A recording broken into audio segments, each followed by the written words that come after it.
Good afternoon, traders. This is Christian from Hertz Tribeca Trade Group, and it is Friday, July 17th. End of week video coming up. And we'll go over today's performance. We'll talk about this week's performance. Remember, on Fridays, I always talk about the week's performance just as a quick review. I think we definitely had an interesting flip flop of performance of the sectors and individual names. And we heard nothing about today on financial media. Sometimes I listen to CNBC and Bloomberg and some of the other ones, and sometimes I don't. And sometimes it's for entertainment purposes, but more often than not, it's basically a lot of it is not all, but a lot of it is entertainment purposes. But they were talking about nonstop about value rotation. This was going on mainly like earlier in the week and a little bit in the middle of the week too. So interesting. Once they are on to that, it's usually that rotation is over with. And we'll go through some of the supporting things where I'll go through a couple names that I was watching today, and we'll talk about my performance for the week, and then also kind of a look ahead. So yeah, the averages, the S&P finished up 28 basis points. I'm chuckling for a reason here. The Dow finished down the opposite, down 27 basis points. That was the one that actually. I don't know why I have this highlighted. This should not be highlighted. This should be highlighted. We'll talk about the VIX in a minute. But you could see like just a flip flop of the performance. The Dow was the one that actually led down from the open. The Qs were all over the place. They finished basically flat, uh, but they were the one leading coming into the open, and they got hit right on the open. So the I left this the same theme up from yesterday's video. Earnings chop is among us. I think really this is where it comes into play, and I think as we start to really get into, I guess next week would be considered the heart of earning season. We definitely, obviously, we had the banks report this week, which is the opening, and then we had Netflix, which is the first big. Well, they're not tech, but communications is what they're called now. So you had the first big. I can say one of the first FANG company to report, as the saying goes. But it's really going to be, I think, if you're going to be profitable the next couple weeks, it's really going to be a sense or a situation of how disciplined you are as a trader. So why do I say this? Well, I don't know if anybody else has noticed this, but I think the last couple months, the beginning of my P&L was great in the first couple weeks of the month. And so far, like, I'm having a great month. I'm up nicely. This week was okay. I had a couple really good days in the beginning of the week, and then yesterday wasn't a great day for me, and then today was so-so. In terms of P&L, I think still positive for the week, but now once we get into earnings season, now you kind of separate the boys from the men, or the girls from the ladies. I guess you could say that saying. Because I think it gets a little bit harder as we get to earnings season. And in my opinion, and by the way, everything, of course, that we're going over in these videos is always for information purposes only. I'm not telling you what to do. I'm not giving advice or recommendations, anything of that nature. But for me, one of the things that I always notice, and I talked about this quite a bit in yesterday's video, is that earnings season, it's very, very choppy. Typically, unless there's always something that can make the market trend, and I think we had that last quarter where we actually kind of trended a little bit through, and I was actually surprised at how that worked last earnings quarter. But you could see, like, every day this week, sorry, not every day this week, but once we got past Wednesday, yesterday, today, a lot of chop, and I think even Wednesday we just kind of went back and forth through the day. So there are trading opportunities to scalp through that, but it's an exercise. Like today, we did this on the open, we came back, and then we stalled out again. So and basically we finished right around the open. So once again, the overnight moves trump the intraday moves, right? So that's always something that when I see this, and I try to remind traders of this all the time because it is what it is. That's where the money is made. If you bought the open, sorry, if you bought the close and sold the open, you would be doing a hell of a lot better than buying the open and sell the close, right? Isn't that study that goes back to like 1990 or something, that you would be up like 600% versus flat if you'd be up like, and again, these are wrong numbers, but you kind of get the idea. You would be up like 600% if you bought the close and sold the open, versus base essentially flat if you bought the open and sold the close, right? Everybody wants to day trade, but that's not where the money is made, unless you're doing a wonderful job at scalping this type of chop. So that said, I always do on Fridays, as well as we have a couple member Q&As during the week, and I talk about how that I'm setting myself up for the week and strategy and how many positions I have on and that type of thing. And what I talked about was kind of this, and I'm not going to go into all of these. This is for members, but I do make a lot of adjustments. I'm always sharing things that hopefully can help traders to not make the same mistakes and kind of get improve faster than doing some of these things on their own. But during earnings season, it's trading less, it's having less positions on, and trying to get away a little bit away from I'm going to talk about this week's performance as well, but it's swing trading less options. Trading options, right? The folks on TV and the folks who are always like trying to sell you a book or trying to tell you that you can make what do they say nowadays? Big, huge potential profits. Everything is potential, right? Because they can't say guaranteed. So everybody uses all these sharky salespeople say, predatory salespeople will say you could make big potential profits trading options. You could also potentially lose a lot. So anyway, my point is here, without going too far into the weeds, is that it gets very difficult to trade options sometimes, right? There are good places and good ways that you could try to trade options because you have leverage and you can get big bang for your buck if you get a direction, if you get something that moves in your direction. But there's a lot of times too where the market chops. And if you're doing the same thing day in and day out and not making adjustments, you can lose a boatload of money trading options if the market doesn't move, or if the the stocks that you're trading, if they don't move. Forget about like if you get stopped out, right? In stock trades, it's a lot easier. Like you basically, for the most part, when I trade stock, I'm looking to kind of ride the trend, right, and make money over time. And sometimes if the market doesn't move, well, that's okay. You don't lose anything.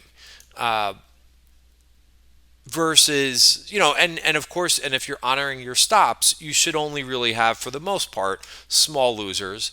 And you could, you should be able to kind of have, if you're following the trends and if you've been trading, over the last couple of months, you should have bigger profits, right? If you've been sticking to the trend and if you're honoring stops, small losses for the most part. Trading stock, trading options.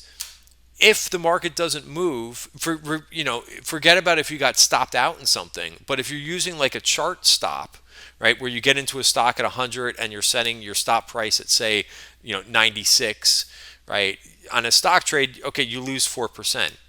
On an option trade, if you're in a stock and the stock's at 100 and the stock stays at 100 for a couple weeks, the stock position doesn't lose anything. The option position, you lose everything because the stock didn't move, right? So if you're in a short-term option play. So sorry, that I got a little bit too far into the weeds there, but these are things that are important because as I'm saying now, that if the market continues to chop for a little bit, you have to make some adjustments.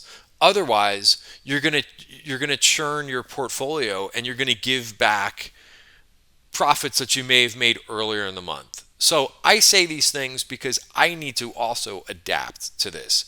And a lot of things that I talk about, like I need to make sure that I adapt to that as well. Because like at one point this week, I took a couple shots on Boeing, right? I talked about Boeing, I think in Wednesday's video. I thought we were going to get a continuation. I traded some weekly options. That was a loss, right? And I had like one or two other weekly options that I used, and they just didn't work. I was looking. I tried to. Chipotle is such a tough name to trade, and I put on like a small weekly call option position, and that didn't work either. So those types of things, like if you've had that experience, not maybe not necessarily with the ones that I've mentioned, but with other ones, and the market just doesn't move, you're gonna get hit, right? Or you're gonna on those particular trades, you're gonna have a hit to your P&L. So I would say, watch it. And again, that's the type of things that I try to go over every day at the Tribeca Trade Group to kind of help people so they don't make these types of mistakes and don't give back profits by over trading or just trading the wrong instruments to begin with. All right, so that's that. Let's talk about some fun things. I was 10 minutes into the video and get into some of the market moves. How about this? So while the S&P didn't do this or didn't move, right from open to close net, the Nasdaq didn't do anything either. It fell apart in the first hour, and then it made a recovery. But we're not talking about a huge move. IWM. Let's just look at this just for the hell of it. The IWM sold off with everything else. Then it climbed at 12 o'clock and completely stalled out 12 o'clock. So again, pretty tricky day to trade without a trend, right? And that's what we saw yesterday too. So that's why I'm going over it. What did move today? And this is something that we talked about in the beginning of the day. Right around here, I said watch for a move in the biotechs. They look like they had some strength today. They popped out of value. So they started to trend a little bit. Again, I'm always looking for the things that are trending, not the things that are choppy. But you could see biotechs made a 52-week high. So if you look within this group, and if we look at the movers just to see, what were the big names? Because again, this is an equally weighted ETF, meaning the small names get the same representations as the large names. So very different than a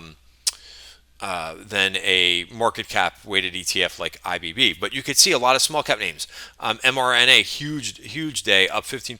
DVAX up almost 20% on the day. Big moves by some of these. BTAI, which I know one of the members at Tribeca Trade Group is a big fan of, up 6.5%. But I thought it was even more interesting once you take a step outside of biotech and look at names like equipment, which is what I'm long in the TTG tactical portfolio, and XHE. So notice when we bring this one up. So again, this is medical equipment. If you're not familiar with what medical equipment names are, you could see QDEL.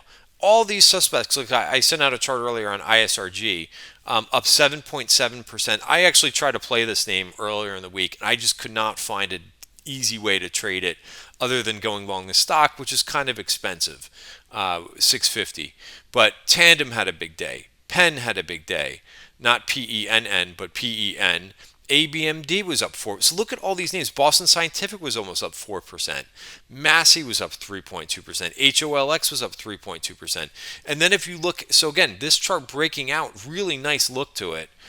After consolidation, now taking the next leg up. So again, there's always something that's trending. That's what my job is for members, is to try to find these things. And I think some members had some nice hits on some of these groups. So again, another similar group. And there's a lot of overlap between this particular ETF. This one's medical devices. You may have heard of this one because this one gets a little bit more attention than that XHE. But like I said, overlap. ISRG is in both these ETFs. Tandem, I guess, is in both these names. So there's some crossover there. But again, both of these, and I'm actually long, even though there's a lot of crossover, I'm actually long both of these ETFs. And again, sometimes if you don't want to pick those individual names, when these groups go, usually it's not just QDEL and not Tandem. Usually they're all going together. It just seems to be how it works. Every once in a while, if one has a drug study, or in case these are medical devices, if they have some type of news out, then one could get going. But a lot of times these things, they move together. So yeah, so breaking out to 52-week highs. So that's really nice. So that's kind of the bright spot of the market today was what these groups did.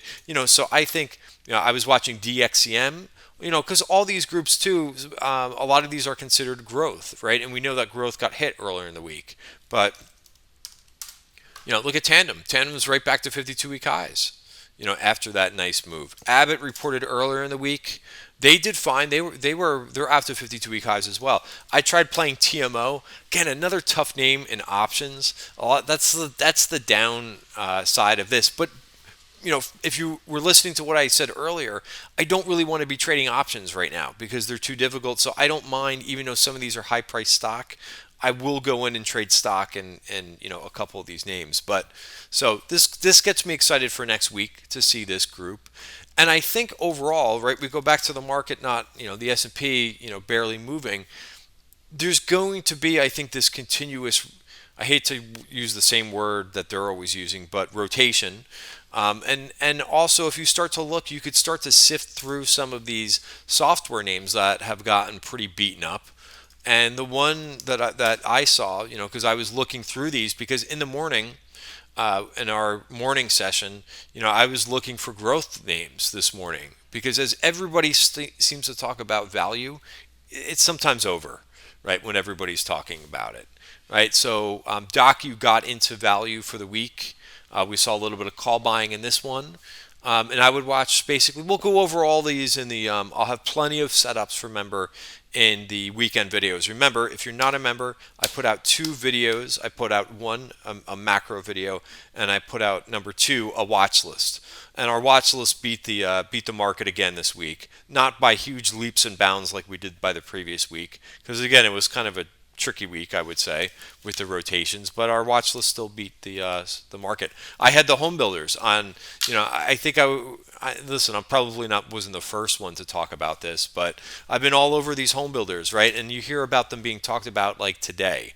So I still think ITB could get up to 49.50, even though this kind of stalled out for the day. Still finished positive, but you have to watch it because a lot of these took out these virgin point of controls, right? So Lennar started the day higher and actually came in. Notice, like for me, these version point of controls, when they're taken out, I do not want to be establishing new positions. So DHI hit one too, right? So this move, you might see a little consolidation after a nice little move. But again, this was one of the strongest groups this week. But it's harder to get like a group like the home builders to really go for a long extended amount of time, extended period. They usually kind of move in bunches. But I'm still long. Like I said, I couldn't decide which one I really wanted to get into, so I got into ITB. Believe it or not, I had LEN on earlier in the week, and I chased myself out of the position because I didn't want to hold too many names, but it would have worked out quite nicely if I would have stayed in the trade. But it is what it is. For the day, what else? And then kind of, some of the areas that have been the weaker names kind of went back to trailing today. So is that it for the value bounce? It's going to, I think more things are going to shake out with earnings season. I don't know which way things are going to go, in terms of value versus growth, but I think some money, after so many, there's a lot of growth names that from high to, from the absolute high that they made earlier in the week are down between like 10 to 15%. So I do think that people will kind of look to go back into some of those names a bit. Where's my IWN chart? Right. So, as I said earlier in the week, that this was due for a bounce. Right. This is value in the numerator, growth in the denominator, small caps. Right. So we had this big bounce back in May, and now we've had this little bounce, and I don't know, that may be it. Right, because we're turning back lower again, so it would not surprise me. But nothing would surprise me during earnings season. So we'll just kind of have to take it day by day. Also, by the way, I talked about all those healthcare. I forgot to talk about XLV. XLV, just which does have some biotech in it too. It's a healthcare ETF, also broke out. So again, if you can manage to stay nimble, and you can rotate into some of these groups as they're appearing too. The way that you do it is basically, trying to hold a little bit less positions because you can move around quicker. I talk about that in a lot of my videos. For the week, so we'll talk about this week's performance. Transports up 6.4%. Really, really nice. KSU had earnings today. So another group. Let's look at the IYT ETF. Back to the 200-day moving average. This is where it's stalled out before. The name that they've been going after in option activity is UNP. I don't know why I sold my last position in it yesterday. Again, I think I was carrying a little bit too many positions and maybe sold the wrong one because UNP was up 2.5%. This thing, when they started buying calls, sometimes I give the call buyers a hard time, but they were actually buying these calls like in here, so that was a pretty good job. So they were buying I think it was November calls, and they kept going after November calls in UNP, so they got that one right. So transports were your best performing group. So rails, trucks, they look pretty good. And then the ITB, which we already talked about. Solar also had a fabulous week too. SEDG was one of the best names on my watch list going into the week that I sent members. I actually traded ENPH this week. I'm still long it. I took a target in it, but ENPH was one that we saw some call activity earlier in the week. This name's a little bit easier to trade than SEDG, even though I like this name and like the chart better. It seems to be the leader. It's just harder to trade that one. So solar up there again. Industrials, nice to see the industrials. I traded Caterpillar a couple times this week. The second time didn't work. The first time did. I may have gotten out of that trade a little bit too early, but again, I'm in the mode of trying to practice what I preach and even taking off. I was in August calls, and that's too short term for me. And like I said earlier in the video, I don't want to be holding short-term option positions, so I had to take that one off for a loss. Yeah. So other performers for the week, we already talked about healthcare. Nice to see utilities also. Right, these are not areas where people own a lot of things. SPLV, which is low volatility, actually I think outperformed. Oh, let's look at that chart. It's a great chart to look at. I don't look at this all the time, but looking at low volatility versus high beta, SPLV versus SPHB, you could see actually since the middle of June, low volatility has been performing better than high beta. Interesting. That's the SPLV versus SPHB. Right, and then on the underperformers, the FANG stocks were down 3.5%. The Chinese internet names got hit pretty hard this week. China was down big one night this week. FXI was down 4.5%. A lot of European areas were up decently. Switzerland, right? I think that's EWL. This is my favorite one out of the European countries. Almost back to 52-week highs. So pretty interesting there. But Europe outperformed. And if we go back to this top line, IFA, which is international developed, outperformed quite decently emerging markets this week by a margin of 3%. TLT, gold, both fractionally higher for the week. The big outperformance was IWM. If you watched my video last Friday, I said, wouldn't it be really cool if IWM outperforms and they actually run with the ball? So, this got so much attention this week about the Qs, taking a breather. In my opinion, there's nothing wrong with that. They were up huge last week. So, you kind of have to realize that rotation is pretty good for the market. It allows the underperformers to kind of catch up a little bit, some profit taking and what's worked really well this year. These are all natural things. From a trading standpoint, you just have to make sure that you're taking profits in some of the names when they get extended, and then also putting on maybe a trade or two in something that was possibly due for a rally, which was IWM. So I had talked about that in last Friday's video. I said, watch these small caps outperform this week, and they certainly did that. So I really profit off of that? A little bit. A little bit. I did not have an IWM trade on, but I really tried to change up what I was doing and tell members earlier on in the week. I said, hey, I'm not looking at any growth names. I said, let this move play out for a couple days, let it work its way through, and lo and behold, now I think it's going to be really interesting in the beginning of next week if growth starts to run with the ball again, because I think a bunch of names are basically, just to give you a couple examples, what's a couple of names? ServiceNow did. By the way, strong name ServiceNow. Talk about a growth name that really didn't sell off.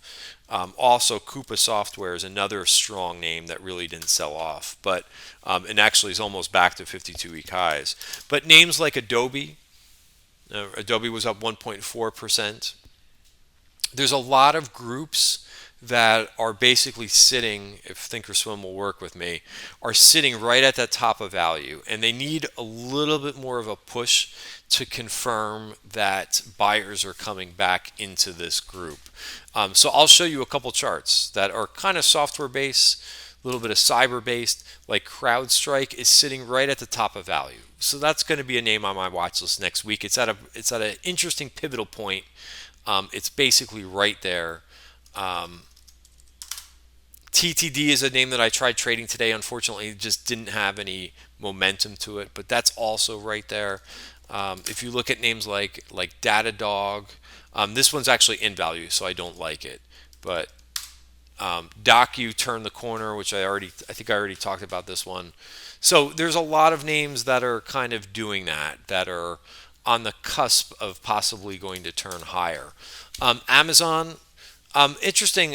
One service that I have said that they were reporting next week. Another one says that they're actually reporting the following week. So we did put together a trade for next week for a possible run into earnings next week. It kind of did not act well at the end of the day.